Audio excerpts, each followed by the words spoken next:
Welcome to jzgraphics. In this video, I will teach you how to create this dotted color halftone effect in Adobe Photoshop. So, let's get it started. First, open the Layer panel, or press F7. Then create a blank layer. And go to Gradient tool. Start from the center and apply it like this. Then go back to the Layer panel.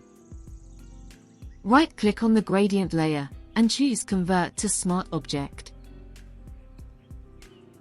Now, go to the Filter menu, Pixelate, and click on Color Halftone.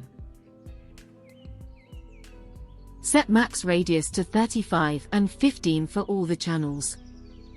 And hit OK. And change its blend mode to screen.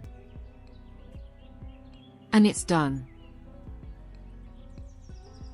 Double-click on the color halftone and you can change its settings.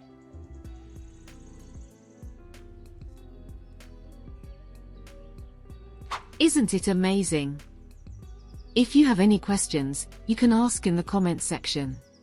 And don't forget to subscribe my channel, and hit the bell icon for more updates.